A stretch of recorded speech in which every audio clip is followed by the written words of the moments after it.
अस्सलाम वालेकुम। तो कैसे हैं आप लोग? Welcome to the Jeet session 2.0 by the एमटीकेट में। आज हम अपने नए सफ़र स्टार्ट कर रहे हैं, वो सफ़र जिसमें हम स्मार्ट स्टडी, डिसिप्लिन और टॉपर लेवल की कंसिस्टेंसी को फॉलो करेंगे। इस सेशन का मेन गोल सिंपल है कि हम 2026 के एमटीकेट के अंदर हमारी मार्क्स जो है वो 170 से ऊपर आनी चाहिए। ठीक है, देखें बच्चों, इस दफ़ा हम रैंडम स्टडी नहीं करेंगे। इस दफ़ा हम एक प्रॉपर सिस्टम को फॉलो करेंगे। हर लेक्चर टारगेटेड होगा, हर एमसीक्यूज कॉन्सेप्ट बेस होगा और हर असाइनमेंट एग्जाम ओरिएंटेड होगी। जो बच्चे ये सिस्टम फॉलो कर ले उनका रिजल्ट ऑटोमेटिकली टॉप कैटेगरी में चला जाता है। आज का लेक्चर है बायोलॉजी का, आपके पास chapter number 1 according to the PMTC syllabus. ये चैप्टर बायोलॉजी का फाउंडेशन है। फाउंडेशन मतलब एक बेसिक चैप्टर है और इससे मैक्सिमम एमसीक्यूज आते हैं। स्टिल में आईबीए ने कंडक्ट किया था, उसमें मैक्सिमम टू मैक्सिमम क्वेश्चन आए थे। आई थिंक 4 to 5 क्वेश्चन आए थे। इवन जेम्बो में भी आए थे, आपके पास यूएचएस के अंदर भी आए थे। हर यूनिवर्सिटी जो है वो इस चैप्टर में से 4 to 5 एमसीक्यूज देती है। ये मींस हर ईयर का एक प्रॉपर स्टाइल है जो कि वो फॉलो कर आए हैं और इस साल भी आई थिंक ऐसे ही होगा। ठीक है, सो ये चैप्टर आपके पास जो है वो बेसिक है। अगर यहाँ आप ये चैप्टर स्ट्रॉन्ग बना लेते हो तो बाद का बायोकेमिस्ट्री पोर्शन आपका स्ट्रॉन्गर वेपन की तरह बन जाएगा। ठीक है, बायोकेमिस्ट्री आपके पास इंक्लूड है आपके बायोलॉजी के अंदर। ठीक है, बायोटेक्नोलॉजी इंक्लूड किया गया है, तो उन चैप्टर में आपको ये चीजें काम आएंगी। सो फोकस रखें, नोटबुक के साथ रहें। जब भी मैं यहाँ पर आपको पढ़ाऊँ, आपको यहाँ पर एक एक चीज जो भी मैं मेंशन करता हूँ, these are totally your text book base, क्योंकि आपका जो पेपर है वो टेक्स्ट बुक से ही बनता है और उससे आउट ऑफ नहीं आता। इस ईयर भी नहीं आया था 2025 के अंदर, आगे भी नहीं आएगा। ठीक है, तो जो भी मैं यहाँ पर मेंशन करवाऊँ वो जरूर अपनी नोटबुक पर मेंशन कर लिया करें। 2025 के लेक्चर में भी आपके पास मैक्सिमम क्वेश्चन बने थे हर प्रोविंस के जो टेस्ट लिया गया था एमडीकेट का, उनमें से अगर आप लेक्चर देखें जाकर तो आपको ज्यादातर पॉइंट्स मिलेंगी जो कि वो एग्जैक्ट मैच हुई थी आपके एमडीकेट से। इंशाल्लाह इस year we are trying to be best and I hope so 79 तक मैच हो हमारे एमसीक्यूज। अब ऐसे तो मैच नहीं होंगे, जाहिर बात है, बहुत ही मेहनत, बहुत ही हार्डवर्क हमें पुट करना पड़ेगा इस फील्ड के अंदर और हम पुट भी कर रहे हैं। इंशाल्लाह 79 से प्लस एमसीक्यूज आपके मैच होंगे बायोलॉजी के अंदर, मैं बात कर रहा हूँ। ठीक है, तो अब स्टार्ट करते हैं हमारा फर्स्ट लेक्चर बायोलॉजिकल मॉलिक्यूल। मैं जब भी पढ़ाऊं तो कोशिश करें आप एक ऐसे इन्वायरमेंट पे रहें जहां पर आपकी नोटबुक हो, आपके पास पेन हो, एक सिंपल सी एक पानी की बोतल हो और नथिंग एल्स। ठीक है, if you have a hands free और एयरफोन जस्ट यूज इट। जब आपका माइंड रिलैक्स होता है तभी आप चीजों को अच्छे से पढ़ सकते हो। तो क्या आप रेडी हैं? अब हम स्टार्ट करने जा रहे हैं अपनी full energy and full intention के साथ। स्टार्ट करेंगे फर्स्ट लेक्चर। याद रहे ये फाउंडेशन लेक्चर है आपके पास, बट एक छोटी सी भी चीज आपके पास एमटीकेट में आती है। ठीक है, तो बेसिक समझकर स्किप नहीं करना, लास्ट तक देखेगा, लास्ट तक चीजों को नोट कीजिए। इंशाल्लाह कंप्लीट कोर्स कराएंगे हम आपको।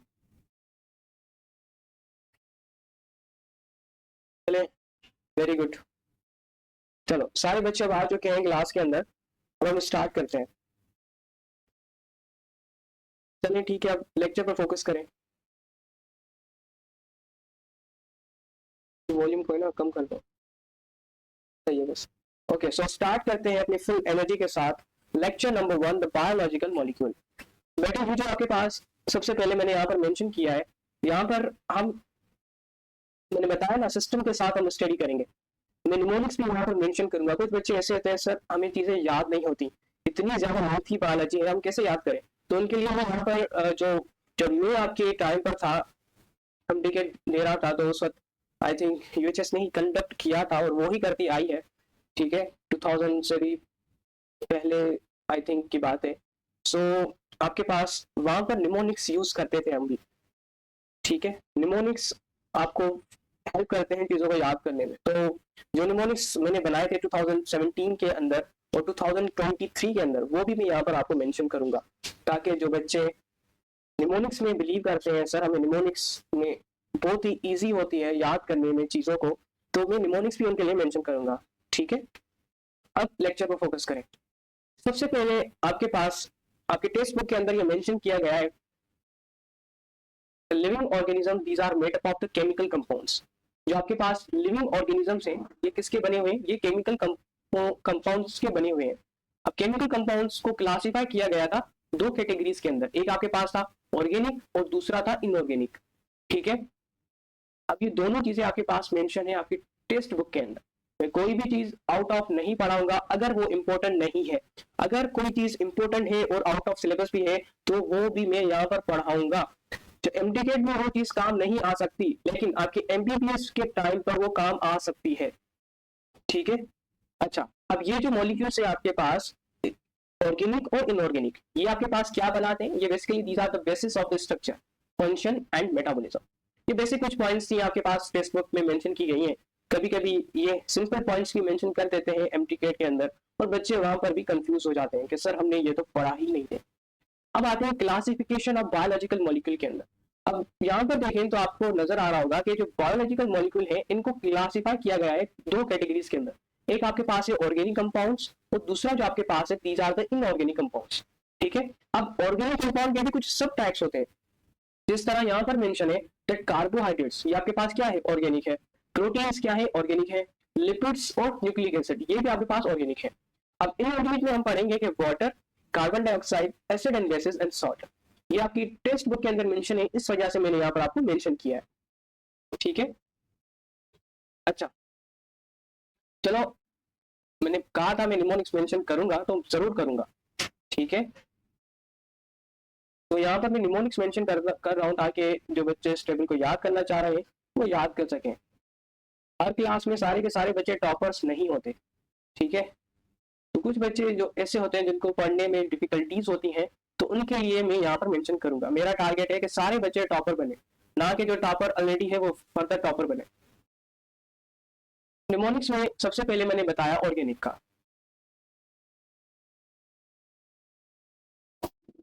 ऑर्गेनिक, अब ऑर्गेनिक मैंने बताया आपके पास क्या है, कार्बोहाइड्रेट्स है, सी फॉर कार्बोहाइड्रेट्स, हाइड्रोजन और ऑक्सीजन एंड नाइट्रोजन।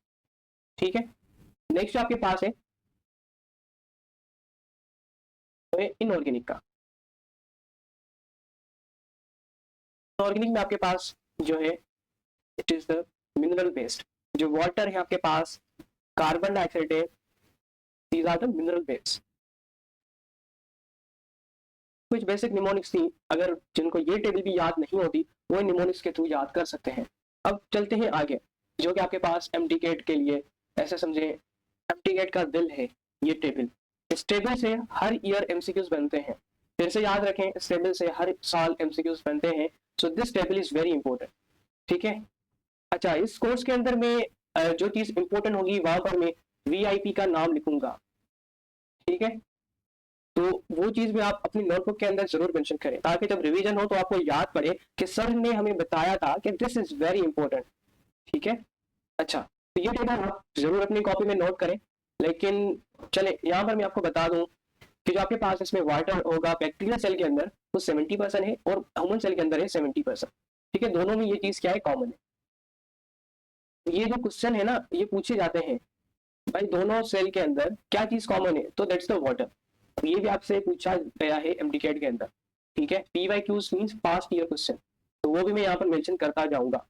ठीक है, प्रोटीन का भी ज्यादातर पूछा जाता है। और याद रख रहे कि आपके पास जो इनऑर्गेनिक मॉलिक्यूल्स हैं यहाँ पर वो क्या है, 3%। ठीक है, water, protein, carbohydrates, lipids, RNA, DNA and inorganic molecules. ठीक है, अब ये टेबल आप याद कर लें। मैं यहाँ पर आपको कुछ टिप्स दे देता हूँ ताकि आपको कुछ चीजें याद रहें, अगर जो फ्रेशर्स हैं वो यहाँ पर चीजों को नोट कर सकें।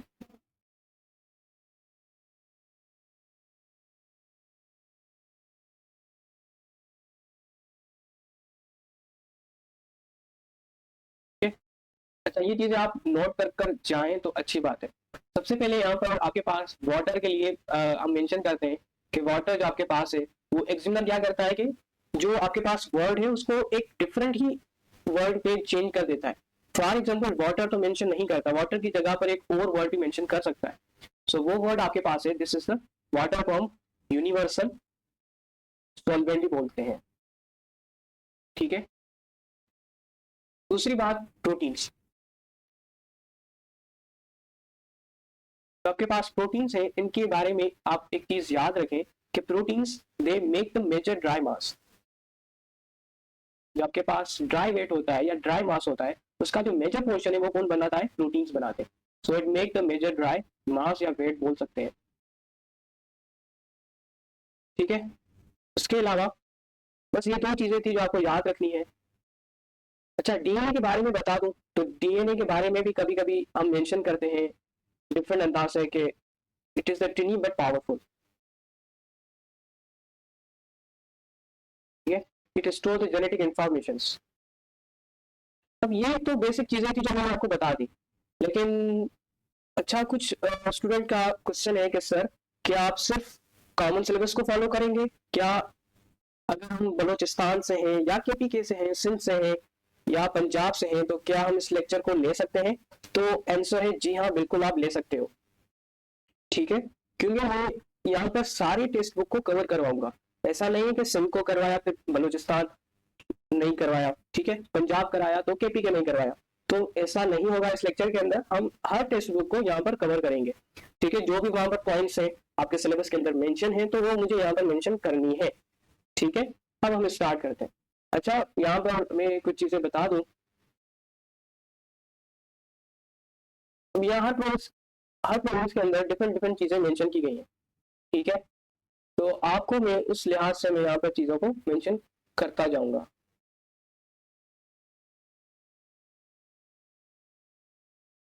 यहाँ पर आपके पास जो है वो पंजाब के टेक्स्ट बुक के अंदर कुछ चीजें मेंशन की गई हैं, तो वो मैं यहाँ पर आपको बता दूं।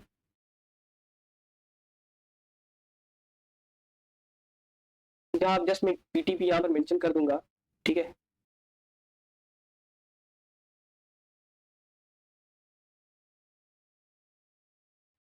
पीटीपी के अंदर आपके पास मेंशन है कि लिविंग ऑर्गेनिज्म जो होते हैं, लिविंग ऑर्गेनिजम्स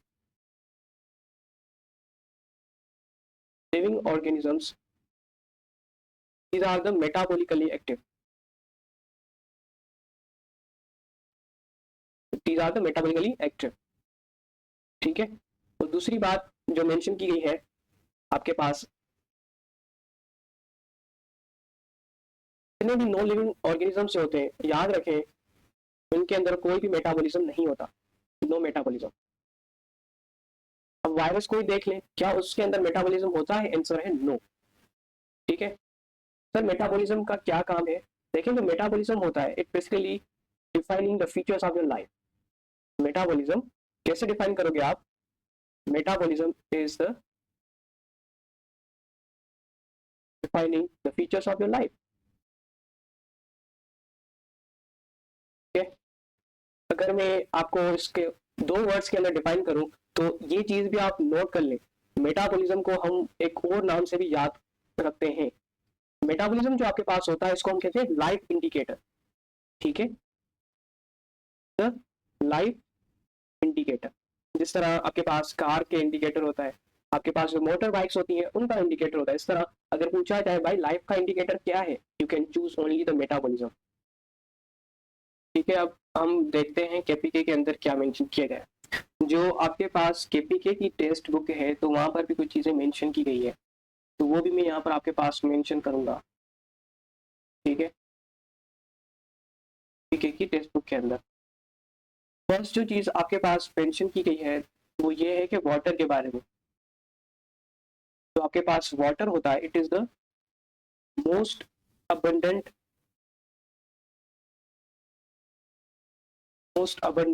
component,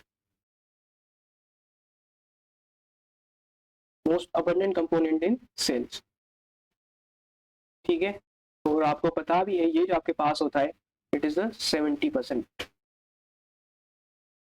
उसके अलावा वाटर के बारे में एक और चीज भी मेंशन की गई है, जो आपके पास वाटर होता है इट एक्ट एज अ, ये तो सेपरेट से टॉपिक है लेकिन आपके टेक्स्ट बुक के अंदर मेंशन की गई है, तो मैं यहाँ पर आपको बताऊंगा। Water act as a solvent and temperature, buffer के अलावा रिएक्टेंट तौर पर भी यूज होता है। दूसरी चीज मैं यहाँ पर आपको बताऊंगा कि वाटर का और क्या काम होता है। वाटर जो होता है इट मेंटेन सेल शेप, वो सेल का शेप मेंटेन करने में काम करता है। ये पॉइंट आपके पास केपीके के अंदर मेंशन की गई है। उसके अलावा ये जो वाटर होता है ये बायोकेमिकल रिएक्शन में भी यूज होता है। बायोकेमिकल रिएक्शन डिटेल से टॉपिक है, हम आगे पढ़ेंगे, लेकिन आपके पास जो केपीके के अंदर है वो ये चीजें मेंशन करता है। ठीक है, तो वाटर अकॉर्डिंग टू केपीके क्या है? Water it is the life medium. ठीक है,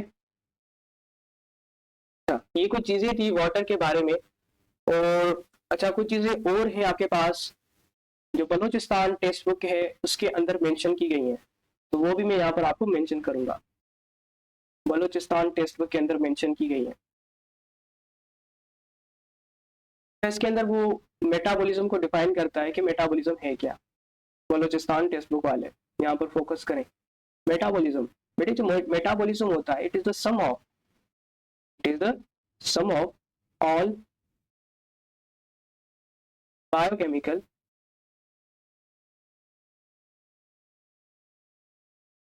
reactions in the living organism. आपकी बॉडी के अंदर जितनी भी केमिकल रिएक्शन हो रहे हैं, ठीक है, excretion, digestion, exchange of gases, breathing, ठीक है, ब्रेकडाउन ऑफ आरबीसीज, जितने भी पॉसिबल केमिकल रिएक्शंस आपकी बॉडी में हो रहे हैं उन सबको एड कर लें। एड करने के बाद जो सम आता है हम उसे कहते हैं मेटाबॉलिज्म। ठीक है, chemical reaction in living organism. के अलावा यहाँ पर एक और चीजें भी यहाँ मेंशन करता है आपके पास बीटीपी के अंदर कि जो आपके पास मेटाबॉलिज्म है यहाँ पर दो चीजें आती है। इट इंक्लूड, मैं यहाँ पर एक एक चीज इस वजह से मेंशन कर रहा हूँ ताकि बच्चे जो नोट्स बनाते जा रहे हैं वो अच्छे से नोट्स बनाए। ठीक है, it includes the anabolism. Sir anabolism क्या है? मैं सिंपल लैंग्वेज में आपको बताऊं तो एनाबॉलिज्म क्या होता है? It is a building up.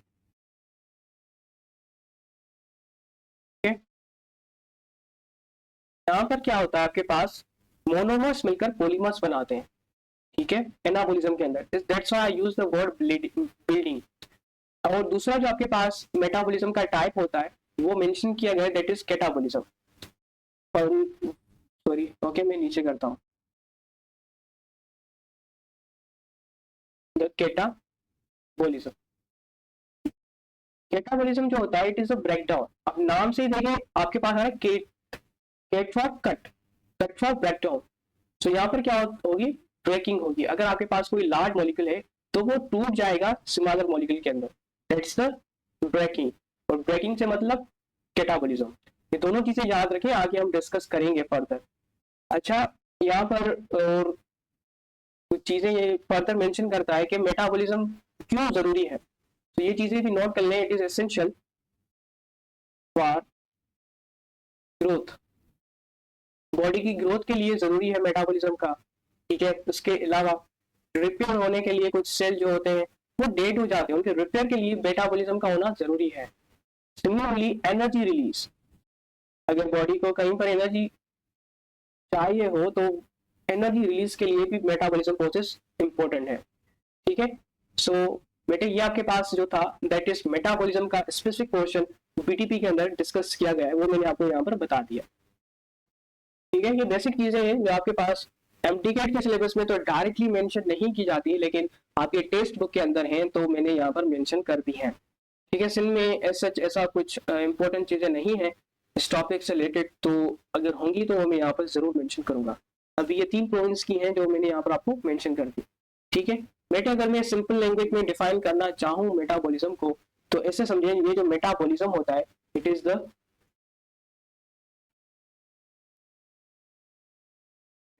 So it is the motion of molecules. ठीक है,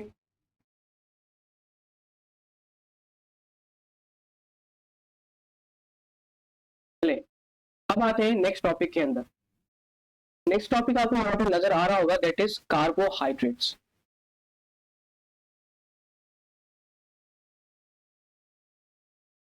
ठीक है, अब कार्बोहाइड्रेट्स क्या होते हैं, ये आपके पास डिटेल टॉपिक है, डिफरेंट लेक्चर होगा इसके ऊपर, लेकिन यहाँ पर बेसिक क्लास है तो वो मैं यहाँ पर आपको बताऊंगा, क्योंकि आपके टेक्स्ट बुक के अंदर मेंशन की गई है। सबसे पहले कार्बोहाइड्रेट्स होता है आपके पास, ये मेन एनर्जी सोर्स होता है, it is the main energy source. ठीक है, it is the main energy source for all living organisms. Universe के अंदर जितने भी लिविंग ऑर्गेनिजम्स हैं उन सब के लिए जो मेन एनर्जी सोर्स होता है, इट इज द कार्बोहाइड्रेट्स। उसके अलावा सर कंपोजिशन बता दें कार्बोहाइड्रेट्स की, ये कंपोजिशन भी आपके पास आती है। ठीक है, सो याद रखें कि कार्बोहाइड्रेट्स या carbs, these are the made up of carbon, hydrogen, oxygen. ठीक है, अच्छा टाइप्स आपके पास आती हैं, वो हम आगे डिस्कस करेंगे, लेकिन यहाँ पर मैं बता दूं कि इनकी जो टाइप्स होती हैं उसमें आता है मोनोसेक्राइड्स, मोनोसेक्राइड्स के अलावा डाइसेक्राइड्स। नंबर पे जो आता है, दीज आर द पॉलीसेक्राइड्स।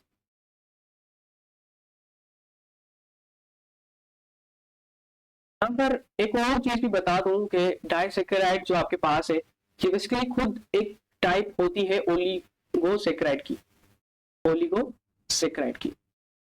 ठीक है, तो बेसिकली अगर आपसे पूछी जाए टाइप्स तो तीन होती हैं, मोनोसेक्राइड्स, ओलिगोसेक्राइड्स एंड पॉलीसेक्राइड्स। ठीक है, अगर मैं यहाँ पर थोड़ा बहुत आपको बता दूं ऊपर से, तो मोनो मीन्स वन, और ओलिगो का मतलब थोड़ा कॉम्प्लेक्सिस होता है, ये तकरीबन आपके पास डिफरेंट होता है, इसी वजह से हम इसके टाइप को डिस्कस करते हैं, वो है टाइप ऑफ टू। पोली जो आपके पास होता है, इट्स फॉर मेनी, बहुत से मोनोमर्स यहाँ पर होते हैं। अब यहाँ पर एक और टर्म आपको नजर आएगी, दीज आर द सेक्राइड्स। देखिए जो सेक्राइड्स होता है, ये टर्म हम यूज करते हैं किसके लिए पता है, जो हम यूज करते हैं वो करते हैं शुगर्स के लिए, और जो शुगर आपके पास होती है हम इसको कहते हैं कार्ब्स या कार्बोहाइड्रेट्स भी आप इसको बोल सकते हैं। ठीक है, तो यहाँ पर एक चीज नोट कर लें, निमोनिक्स के फॉर्म में जो आपके पास जब भी इन तीन चीजों को देखें, इसका मतलब समझ जाए भाई ये है आपके पास कार्बोहाइड्रेट्स। ठीक है, तो it is the carbohydrate fuel. ठीक है, कोई भी आप कार्ब्स लेंगे उनमें ये तीन चीजें जरूर मेंशन होंगी। चले, ये टॉपिक जो आपके पास था कुछ कार्बोहाइड्रेट से रिलेटेड, वो मैंने आपको यहाँ पर बता दिया। अब आते हैं प्रोटीन के ऊपर।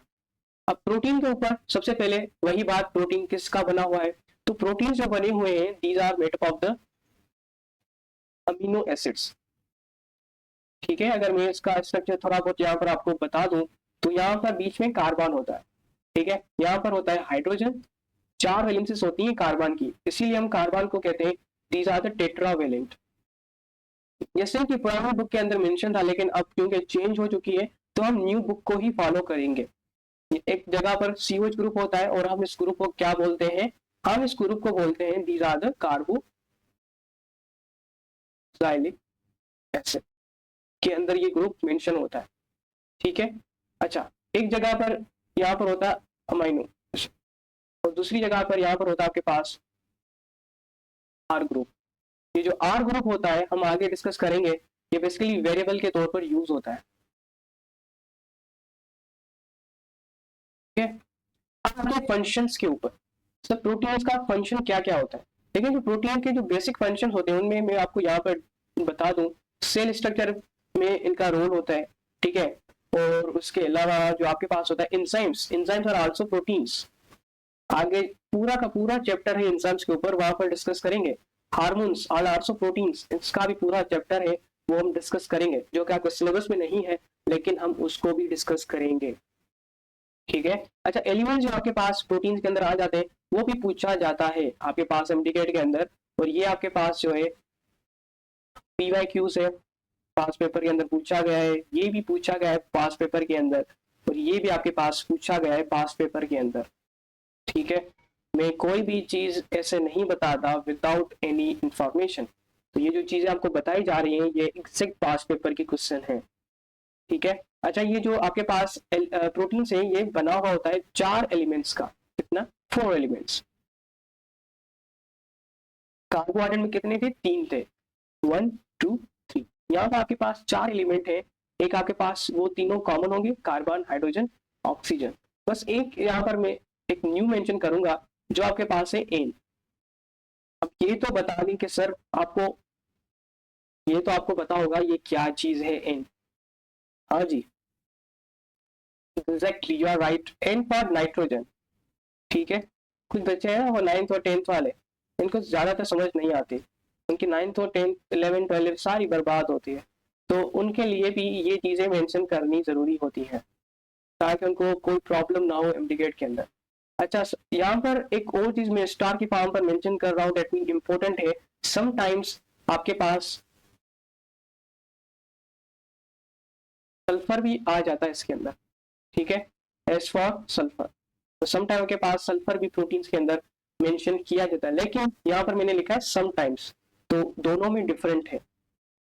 ठीक है, तो यहाँ पर आपके पास प्रोटीन्स का क्या मतलब हुआ? Proteins these are the yes functional molecules of life. ये कुछ ऐसे नाम है जो आपके पास आते रहते हैं एमडीकेट के अंदर, फंक्शनल मॉलिक्यूल ऑफ लाइफ। अगर पूछा जाए कौन है तो आप क्या करोगे? प्रोटीन्स। ठीक है, अगर पूछा जाए आपके पास CHO, दीज आर व्हाट, ये आपके पास क्या है? कार्बोहाइड्रेट फ्यूल्स हैं। चलिए, ये आपके पास ये जो बेसिक चीजें थी वो यहाँ पर कवर हो चुकी हैं। अब आते हैं एमसीक्यूज के ऊपर। ये वही एमसीक्यूज हैं जो आपको मैंने यहाँ पर अभी अभी पढ़ाया है। ठीक है, ये टेस्ट ले, आप खुद से पूछें कि क्या आपने ये लेक्चर अच्छे तरीके से कंप्लीट किया है या नहीं। तो फर्स्ट लेक्चर आपके पास बेसिक लेक्चर है, जाहिर बात है एमसीक्यूज भी बेसिक ही होंगे। चलो, यहाँ पर 3 क्वेश्चन होंगे आपके पास, 2 तो एमसीक्यूज होंगे, टफ एमसीक्यूज, उसके अलावा आपके पास medium and then easy MCQs. ये तीनों कैटेगरीज हम यहाँ पर डील करेंगे। सबसे पहले आपके पास जो एमसीक्यूज है वो है आपके पास which compound is most abundant in the cell. ठीक है, एमसीक्यूज के टाइम पर मैं आपको एक रूल बता दूं, जब भी एमसीक्यूज आ जाए तो वीडियो को पॉज करें, खुद सॉल्व करें, खुद सॉल्व करने के बाद अपना आंसर को माइंड में रखें और देन वीडियो को ओपन करें, देन देखें कि आपने आंसर सही चूज किया या रॉन्ग चूज किया। ठीक है, चलें, तो इसके लिए जल्दी से मुझे बता दें, जल्दी से जल्दी से।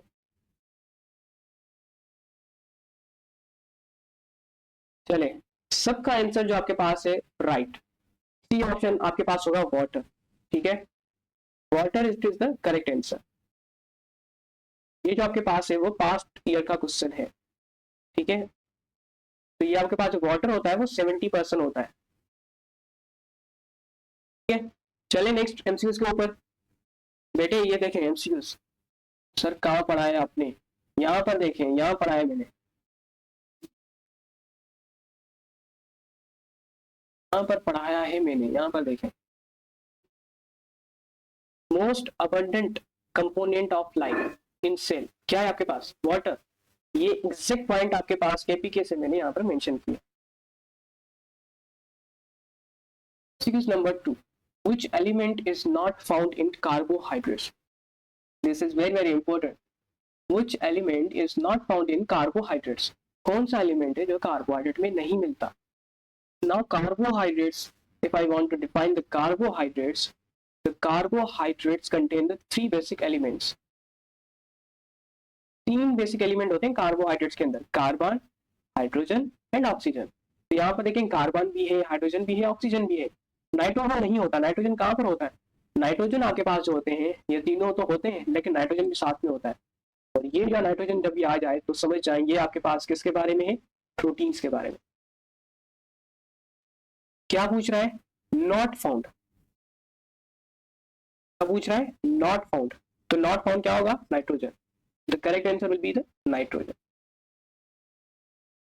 अब आते हैं मीडियम एमसीक्यूज के ऊपर। Question number 3. Which compound is made up of amino acids? The reason here they ask about the amino acids. अब जब भी आपके पास अमाइनो एसिड्स आ जाएं तो एक ही ऑप्शन आती है माइंड के अंदर, प्रोटीन्स। ठीक है, अच्छा, कार्बोहाइड्रेट्स के लिए क्या होगा आपके पास? मोनोसेक्राइड। ठीक है, तो यहाँ पर बेसिक चीजें यहाँ पर जो पूछ रहा है वो पूछ रहा है अमाइनो एसिड्स, तो यहाँ पर क्या होगा? प्रोटीन्स होगा। अच्छा चलें, ये भी आपके पास सही है। नेक्स्ट आते हैं, which process include both anabolism and catabolism? Now see, how to read the statement. Which process include both the anabolism and catabolism? कौन सा प्रोसेस है जिसमें दोनों आ जाते हैं, एनाबोलिज्म भी आ जाए प्लस कैटाबोलिज्म भी आ जाए, ठीक है, दोनों आ जाए, किसमें आते हैं पता है, जल्दी से बता दें, और कुछ तो लिहाज करें, अभी पढ़ा है मैंने, चले 1 मिनट में आपको दे रहा हूं, जल्दी से बता दें। वाओ, आंसर आने लग गए हैं, तो मेटाबॉलिज्म मेटाबॉलिज्म मेटाबॉलिज्म करेक्ट। तो ये जो आपके पास है इट इज द मेटाबॉलिज्म। कहाँ पर पढ़ा है सर? सर ये आउट ऑफ सिलेबस है क्वेश्चन। हाँ रुके, मैं आपको दिखाता हूँ आउट ऑफ सिलेबस है। वेट मैं आपको दिखाता हूँ सर, ये आउट ऑफ सिलेबस क्वेश्चन है। कहाँ गया? यहाँ पर। अब बताएं, क्या ये आउट ऑफ सिलेबस क्वेश्चन है? क्या लिखा है बीटीपी के अंदर?